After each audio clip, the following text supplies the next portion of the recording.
இன்றைக்கி நாங்கள் காலையிலேயே கோயிலுக்கெலாம் போயிட்டு வந்தாச்சு. இன்றைக்கி எங்கள் வீட்டில் என்ன சமையல்னு பார்த்தீங்கன்னா மஷ்ரூம் பிரியாணி, கத்திரிக்காய் வந்து கிரேவி, அப்புறம் குக்கும்பர் ஆனியன் போட்டு ரைத்தா தான் செய்ய போகிறேன். வெங்காயம் நறுக்கிட்டேன். இப்போ தக்காளி எல்லாம் நறுக்கி வச்சுக்குவோம். தக்காளி இருக்கிற விலைக்கு இவ்வளோ தக்காளி நறுக்கின்னு இருக்கு. அதுக்கு என்ன பண்ண முடியும்? இவ்வளோ தக்காளி போட்டால் தான் பிரியாணி நல்லாயிருக்கும். ஏங்க சொல்லு. இன்னைக்கு பார்த்தீங்களா வெஸ்ட் பெருமாள் கோயிலில் கூட்டமே இல்லை. ஆமாம், போன வருஷம்லாம் 2 தெருவுக்கு நின்றுச்சு. அதனால போனால் ஒருவேளை மழைனால இல்லையோன்னு தெரில. நான் அதான் நினச்சேன் இன்னைக்கு வர கூட்டமாக இருக்கும், நம்ம வர லேட் ஆகும் போல இருக்குது அப்படின்னு பார்த்தா இன்னைக்கு நல்லா காலியாக இருந்துச்சு. அதான் சீக்கிரம் வந்தாச்சு நம்ம போயிட்டு. இது என்ன பிஞ்சி பூண்டு பேஸ்ட்டுக்கு நறுக்கிட்டு இருக்கியா? ஆமாம், அது கொஞ்சம் தான் இருக்குது, பத்தாது. சரி, அதுக்குள்ளேயே இஞ்சி பூண்டை நறுக்கிட்டு அதையே அரைச்சிக்கிட்டுருவோம். சரி சரி. அப்புறம் அந்த கொத்தமல்லி புதினா வேறு ஆயணுமே. ஆமாம் ஆயிடும், அதை கொஞ்சம் நீங்கள் ஆஞ்சு கொடுங்க. சரி இரு வரேன். இப்போ இஞ்சி பூண்டை அரைச்சிடலாம். இஞ்சி பூண்டுலாம் அரைச்சி எடுத்துகிட்டு வந்துட்டேன். குக்கரை வச்சுட்டு எண்ணெயை ஊற்றிடலாம். இப்போ எண்ணெய் சூடாயிடுச்சு. இதில் வந்து ஒரு ஸ்பூன் சோம்பு போட்டுக்கலாம். இந்த பிரிஞ்சி இலை, பட்டை, ஒரு ஸ்டாரு எல்லாம் போட்டுட்டு இந்த கட் பண்ண வெங்காயத்தை போட்டுருவோம்.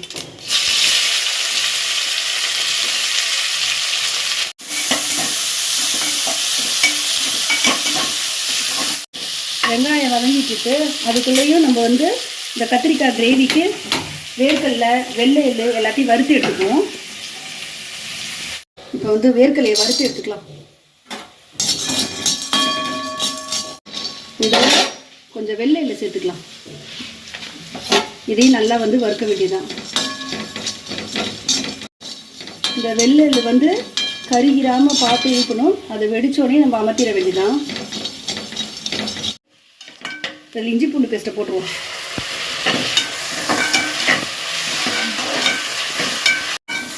இதில் தக்காளியை சேர்த்துக்கிடுவோம். இப்போ தக்காளி நல்லா வதங்கிட்டு இருக்கு. இப்போ நம்ம போய் புதினா கொத்தமல்லிலாம் கழுவி எடுத்துகிட்டு வந்துடுவோம்.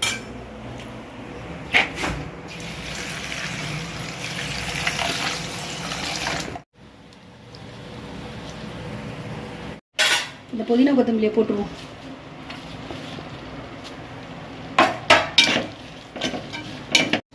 இப்போ கத்திரிக்காயெல்லாம் நறுக்கி எடுத்துட்டு வந்துடுவோம்.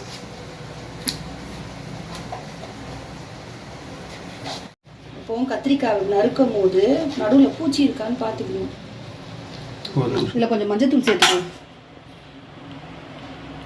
இப்போ இந்த பிரியாணிக்கு ஒரு மசாலா அரைக்க போகிறோம். அதெல்லாம் எடுத்து ரெடி பண்ணிடுவோம். இப்போ பச்சை மிளகாய் 1, முந்திரி, சோம்பு வந்து ஒரு 2 ஸ்பூன் சோம்பு, ஒரு 6 கிராம்பு எல்லாத்தையும் போட்டு அரைச்சி எடுத்துகிட்டு வர வேண்டியதான். இந்த அரைச்ச பேஸ்ட் இதில் ஊற்றிடுறேன். சரி, ஒரு பச்சை மிளகா தான் போட்டு அரைச்சிருக்கு, அது போதுமா காரத்துக்கு? அது நம்ம ரொம்ப பச்சை மிளகாய் சேர்க்காதனால 1 போட்டிருக்கேன். அது பத்தாதுக்கு இப்போ தனி மிளகாத்தூள் வேறு போடணும். தனி மிளகாத்தூள் ஒரு ஸ்பூன் போட்டுக்கலாம். நாங்கள் பச்சை மிளகா ரொம்ப சேர்க்க மாட்டோம். ஸோ அதனால் வந்து தனி மிளகாத்தூள். இதில் உப்பு சேர்த்துக்கலாம்.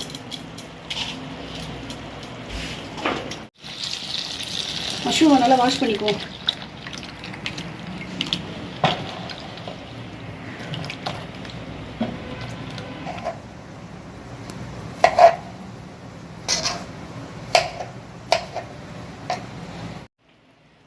வெட்டி வச்ச மஷ்ரூமை போட்டுடலாம்.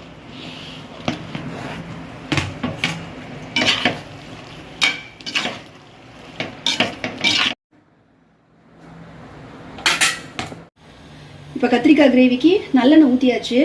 இப்போ அதுக்கு வந்து கொஞ்சம் கடுகு, 1 ஸ்பூன் கடுகு, 1 ஸ்பூன் சோம்பு, கொஞ்சம் கருவேப்பிலை, வெங்காயம் வதக்கிடலாம்.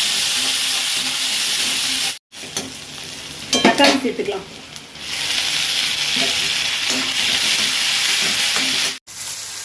கத்திரிக்காய் சேர்த்துருவோம்.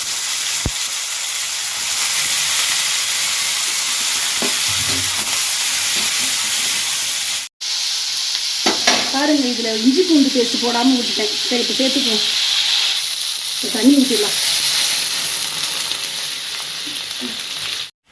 கொஞ்சம் மஞ்சள்தூள் சேர்த்துக்குவோம். ஒரு 3 ஸ்பூன் மிளகாய்த்தூள்,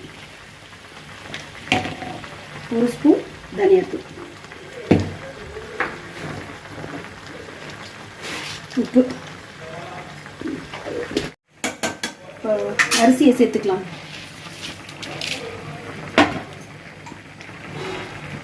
தண்ணி சேர்த்துக்கலாம்.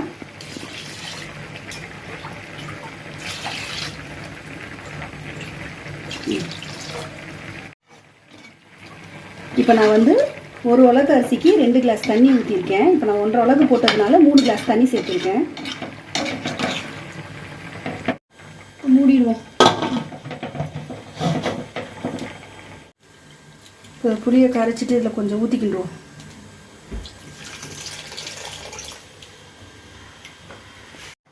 இப்போ இந்த வறுத்த முந்திரி வெள்ளையிலெல்லாம் மிக்சியில் போட்டு பேஸ்ட் மாதிரி அரைச்சி எடுத்துகிட்டு வந்துடுவோம். இப்போ இந்த அரைச்ச பேஸ்ட் இந்த குழம்புல ஊற்றிடும். இப்போ இந்த ரைத்தாக்கு நறுக்கிக்குவோம். என்னத்தை நறுக்கிற? வெங்காயம், குக்கும்பர்,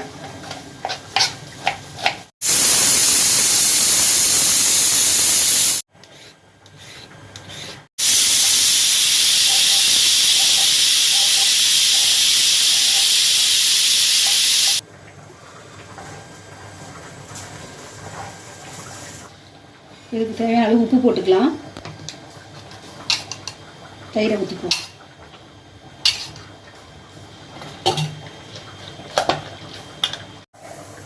இப்போ தயிர் பச்சடி ரெடி ஆயிடுச்சு.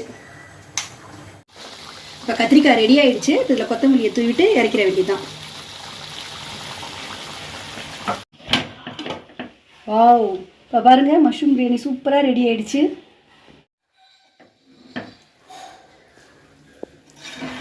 சூப்பராக ரெடி ஆயிடுச்சு பாருங்கள். மஷ்ரூம் பிரியாணி சூப்பராக ரெடி ஆயிடுச்சு. இப்போ நான் இதில் சாப்பிட்டு பார்க்க போகிறேன். சுடுது ரொம்ப. சூப்பராக இருக்குது. இந்த மாதிரி நீங்களும் உங்கள் வீட்டில் ட்ரை பண்ணி பாருங்கள். இந்த வீடியோ உங்களுக்கு பிடிச்சிருந்தா லைக் பண்ணுங்கள், ஷேர் பண்ணுங்கள், மீண்டும் சப்ஸ்கிரைப் பண்ணுங்கள்.